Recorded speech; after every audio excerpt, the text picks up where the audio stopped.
Today you are going to learn how to make a natural medicine to take care of intestinal parasites in an emergency grid down situation. For example, tapeworms or roundworms or protozoa and giardia that you can get from tainted water.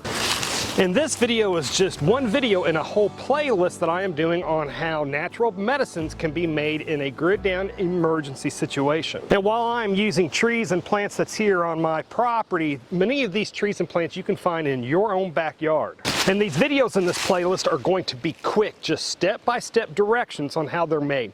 Not a bunch of fluff. And I'm going to consume on video every natural medicine that I make so that you can see that they didn't kill me. And this playlist is going to cover a whole bunch of different natural medicines that can be made in an emergency situation. Everything from cough medicine to headache medicine, being able to treat diarrhea, constipation, and even a natural antiseptic that can be made to treat skin cuts and infections. So be sure to click on the playlist that's going to be at the end of this video so you catch many more videos just like this. Now let's get on with it. And folks, let me tell you this, I believe that in a long-term grid down emergency situation that we will see a lot of people being afflicted by internal parasites. Contaminated food and water and lack of sanitation are all things that just lead to intestinal parasites. So let's get on with the video. So today we are going to make a tincture from black walnut hulls, from black walnuts that I harvested from black walnut trees here on my property. And this tincture that we're going to make today can be used to fight intestinal parasites. But before we get started making the tincture, let's first ask, why are black walnut hulls so good for fighting intestinal parasites? First, black walnut hulls contain juglone, which is anti-parasitic because it inhibits the growth and reproduction of parasites. And they also contain tannins, which is astringent, which makes it difficult for the parasites to attach to your intestinal lining. And they also contain quinones, if I pronounce that correctly, which interferes with the parasite's metabolism. So now, since you know why black walnuts are so good for treating intestinal parasites, let's get on with making that natural medicine. Let's go.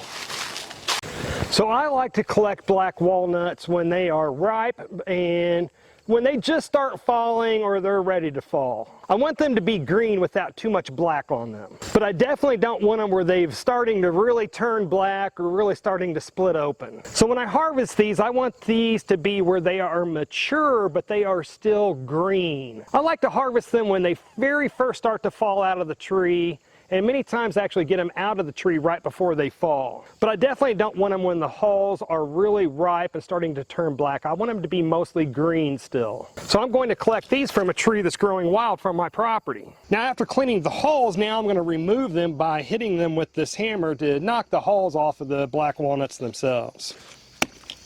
And if you notice, I'm definitely wearing gloves doing this because these bad boys will stain your hands. But after I get the hull off of it, I'm just going to stick the hull into the mason jar here. And of course, when I pack the hulls into this jar, I'm not going to stuff the jar completely full, but about 3/4 of the way full. And of course, when I pack the holes into this jar, I'm not going to jam pack them, but with the air space, I want this about 3/4 of the way full. And now what I'm going to do is I'm going to cut these holes up even smaller so they'll fit inside the jar better. And then as I cut them, I will put them back into the jar. So now with the air space that's already in between the pieces of holes, that should be about 3/4 of the way full of the solid material. We're always on the verge of World War III. We've got supply chain issues. We've got shortages of prescription drugs. So to remain medically prepared, not only do I make my own natural medicines, but I also choose Jace Medical to provide me with an emergency stash of life-saving medicines that natural medicines sometimes just can't take care of. With Jace Medical, not only can you get an emergency supply of antibiotics, but you can also get a year's supply of your other life-saving medications that you may be on. Whether it's your cholesterol medication, or your diabetes medication, or anxiety meds, etc. All these medications get shipped straight to your door. So click the link below and enter the discount code of ETHICAL to receive $10 off. Now let's get back to the video. And now I'm going to fill this jar up to the very top with this 100% proof vodka. And just a quick tip, anytime that I'm using fresh, not dried, but fresh plant material, I like to use a high proof vodka like 90 or this 100% proof vodka. And again, I'm going to pour it to the very top of the jar. I want it to come up to the actually to the rim. And now I'm going to put the lid on it, and I'm going to give it a quick shake to see if it releases any trapped air bubbles inside the jar. Now I'm going to check it, and if my level of alcohol has dropped any, then I would just top it off with more vodka, but it's not. Again, I want the vodka covering the black walnut holes, because if any part of those holes are above the vodka line, they can mold and ruin your tincture. So now I'm going to put the lid back on tightly, and I'm going to store this in a cool, dark place for the next at least 6 to 8 weeks. Now, after labeling what kind of tincture this is going to be, I'm going to store it in a cool, dark place for the next 8 weeks. And during that time, I'm going to take this out on an almost daily basis, or if not at least every couple days, give a little bit of a shake, and put it back into its storage until that 8-week time period's up. All right, now since it's been 8 weeks, now I'm going to remove the tincture from storage. Okay, now since this is set for 8 weeks, now what I'm going to do is I'm going to strain it using this handy dandy fine mesh here. I'm going to strain this so that the holes get removed from the tincture themselves. Let's see if I can do this without making a mess.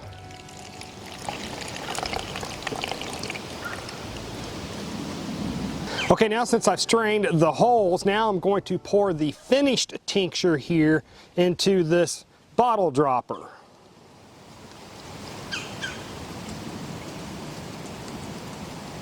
Okay, now I'm going to label the front of the natural medicine bottle so that I know what it is, and I always like to make mine expire about 3 years from now. They say that tinctures can last 3 to 5 years, so I like to err on the side of caution, be conservative, and make it expire about 3 years from now. And then I also label the back side of the bottle so that it tells me that everything that this tincture would be good for, but most important, it tells me what the dosage is. Now let's talk about dosages for this. Now I don't have any internal parasites, but if things went sideways, and if I did develop an internal parasite like a tapeworm or something like that, I would start off with 1 millimeter of this tincture mixed with water, and that's about 1 millimeter there.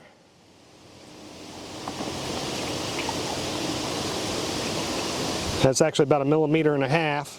And I would drink this 3 times a day. Now day number 2, I might go up to 1.5 millimeters. Day number 3, go up to 2 millimeters. Day number 4, but I would increase this until I was drinking 4 millimeters at a time, and then I would continue this for 3 or 4 weeks to disrupt that internal parasite life cycle. So let's give this a try.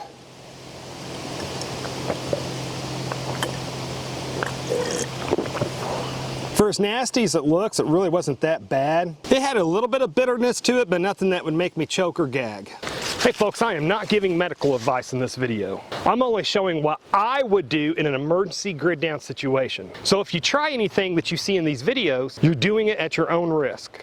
So if you like this video where I quickly showed you step by step how to make this natural medicine, then comment down below with other elements that you would like to see natural medicines made for. Because I'm going to be doing plenty more of these types of videos. And to see more videos on how to make natural medicines for different elements, then click on the playlist that should be appearing on the screen just about now, and this playlist is going to be growing as I film more of these videos. Anyways folks, this is enough internet for me today. I do need to get back to work, and folks, if you made it this far, hey, thank you very much for watching, and I pray that you have a good night.